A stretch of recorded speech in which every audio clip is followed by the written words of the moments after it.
సందర్భంగా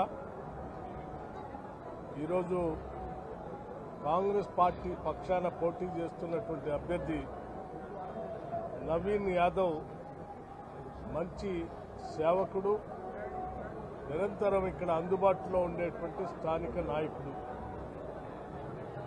అతనికి ఏ పదవి లేకుండా ఉన్న రోజుల్లోనే అనేక సంక్షేమ కార్యక్రమాలని, సామాజిక కార్యక్రమాలను తీసుకొని ముందుకు పోతున్నటువంటి వ్యక్తి, చదువుకున్నటువంటి వ్యక్తి, బలహీన వర్గాలకు సంబంధించినటువంటి వ్యక్తి, కాంగ్రెస్ పార్టీ మూల సిద్ధాంతాలను నమ్మి అమలు చేసేటువంటి వ్యక్తి, అన్ని వర్గాల ప్రజల కోసం నిత్యం అందుబాటులో స్థానికంగా ఉండి రేపు ఈ ప్రభుత్వం ద్వారా జూబ్లీహిల్స్ శాసనసభ నియోజకవర్గ పరిధిలో ఉన్నటువంటి అన్ని అభివృద్ధి కార్యక్రమాలని ఇటు మంత్రులతో అందరితో సమన్వయం చేసుకుంటూ ఈ ప్రాంత అభివృద్ధి కోసం గట్టిగా పనిచేయగలిగినటువంటి సత్తా ఉన్నటువంటి యువకుడు, చేయాలని సంకల్పం తపన ఉన్నటువంటి యువకుడు కూడా.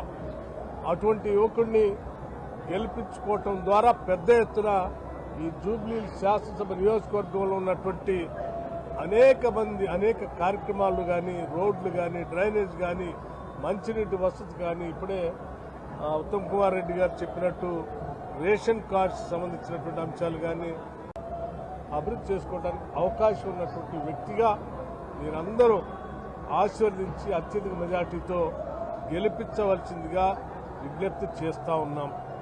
ఈ నియోజకవర్గంలో పెద్ద ఎత్తున బలహీన వర్గాల ప్రజానికం ఉన్నారు. మిగతా ప్రజానికం ఈరోజు ఈ కాంగ్రెస్ ప్రభుత్వం తీసుకున్నటువంటి అనేక సంక్షేమ కార్యక్రమాల ద్వారా లబ్ధి పొందుతున్నటువంటి వ్యక్తుల కుటుంబాలు కూడా ఉన్నాయి. ఉదాహరణకి 200 యూనిట్లు ఉచిత కరెంటు పెద్ద ఎత్తున ప్రభుత్వం వచ్చిన తర్వాత ఈ నియోజకవర్గంలో ఉన్న ప్రజలకు ఉపయోగపడేటట్టుగా ఇస్తా ఉంది ఈ ప్రభుత్వం.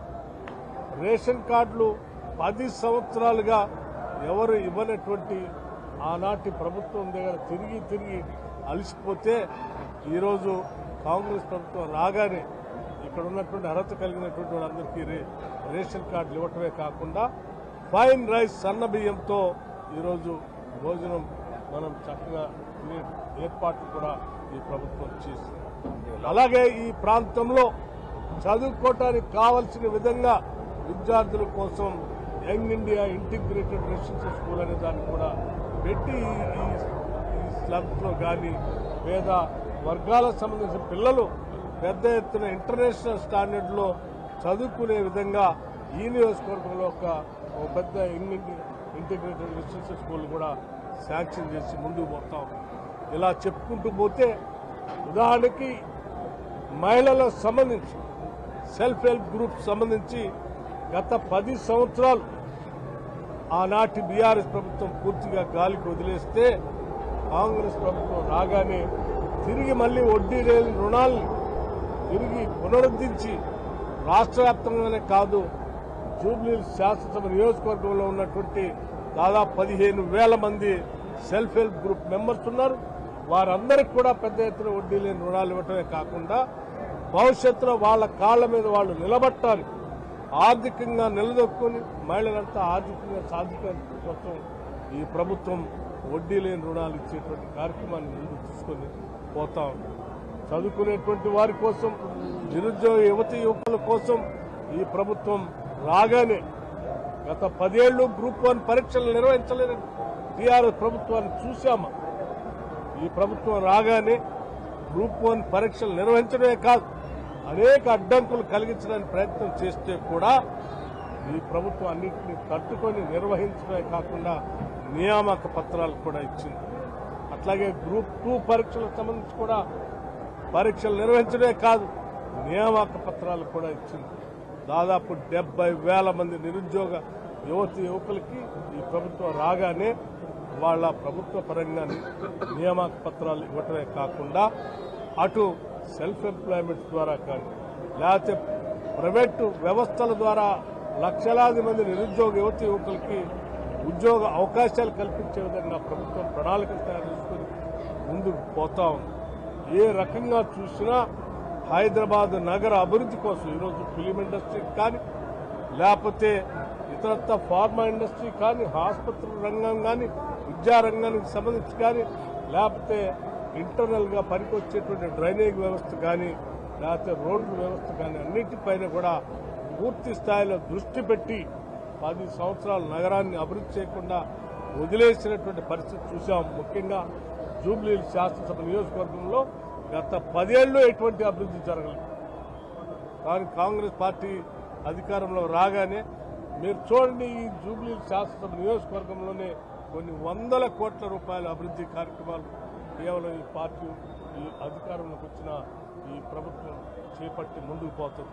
భవిష్యత్తులో కూడా ఇంకా ఈ అభివృద్ధి కార్యక్రమాలను ముందుకు తీసుకొని పోవడం కోసం జూబ్లీహిల్స్ శాసనసభ నియోజకవర్గంలో వందలాది వేలాది కోట్ల రూపాయలు ఇక్కడ వెచ్చించి ఇక్కడ అభివృద్ధి చేసేటువంటి కార్యక్రమానికి పనికొచ్చే విధంగా ప్రభుత్వంతో సయోధ్య చేసుకుని మంత్రులందరితో మాట్లాడుకొని ప్రభుత్వం దగ్గర నుంచి నిధులు చేసుకుని వచ్చి ఈ ప్రాంత అభివృద్ధి కోసం పనిచేయడానికి చదువుకున్నటువంటి యువకుడు, చేయాలనే సంకల్పం తపన ఉన్నటువంటి నవీన్ యాదవ్ గారిని అత్యధిక మెజార్టీతో మీరు అందరూ ఆశీర్వదించి గెలిపించి పంపిస్తే జూబ్లీహిల్స్ నియోజకవర్గ పరిస్థితులు, అభివృద్ధి కార్యక్రమాలు పెద్ద ఎత్తున జరుగుతాయి.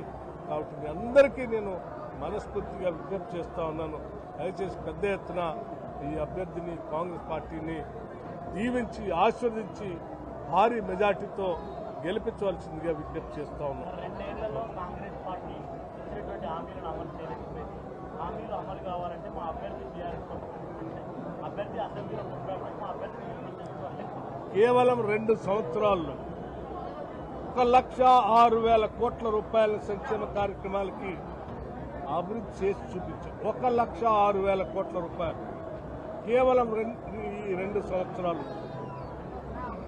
కేవలం ఈ 2 సంవత్సరాలు ఉచిత బస్సు ప్రయాణం కానీ, 200 యూనిట్లు కానీ, ఫ్రీ పవర్ కానీ, లేకపోతే అందరికి దాదాపు 96 లక్షల కుటుంబాలకి సన్నబియ్యం కానీ, 51 లక్షల కుటుంబాలకి 200 యూనిట్లు ఫ్రీ పవర్ కానీ, లేకపోతే రాష్ట్ర వ్యాప్తంగా మీరు అనేక సంవత్సరాలుగా పెండింగ్ పెట్టిపోయిన ఓవర్సీస్ స్కాలర్షిప్స్ గురించి నిధులు రిలీజ్ చేయడం కానీ, సంక్షేమ కార్యక్రమాలకు సంబంధించిన పేద పిల్లలు చదువుకున్నటువంటి సంక్షేమ కార్యక్రమాలకు సంబంధించి 40% గైడ్ ఛార్జెస్ పెంచడం కానీ, ఏ రకంగా చూసినా 10 లక్షల రూపాయల వరకు రాజీవ్ ఆరోగ్యశ్రీ కార్యక్రమాన్ని చేపట్టడం కానీ, లేకపోతే ఇందిరమ్మ ఇళ్లకు సంబంధించి ఒక్కొక్క ఇంటికి 5 లక్షల రూపాయల లెక్కన శాంక్షన్ చేసి 4,50,000 ఇళ్లని శాంక్షన్ చేసి ముందుకు తీసుకుపోతాం. మీరు ఏ రకంగా చూసినా కేవలం 2 సంవత్సరాల కాలంలో కాంగ్రెస్ పార్టీ తీసుకున్నటువంటి సంక్షేమ కార్యక్రమాలు బహుశా ఈ దేశ చరిత్రలోనే ఎక్కడా లేవు. అన్ని గొప్ప కార్యక్రమాలు తీసుకుని ముందుకు పోతున్నాం.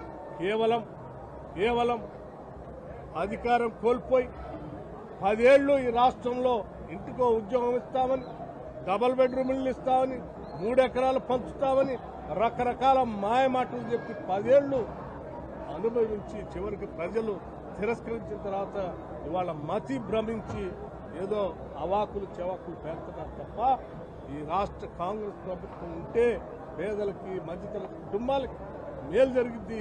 ఇలా మేలు జరగకుండా ఉండకూడదనేటువంటి కుట్రతో వాళ్ళు మాట్లాడుతున్నారు తప్ప వాస్తవానికి మాత్రం కేవలం 1 సంవత్సర కాలంలోనే 1,06,000 కోట్లు సంక్షేమ కోసం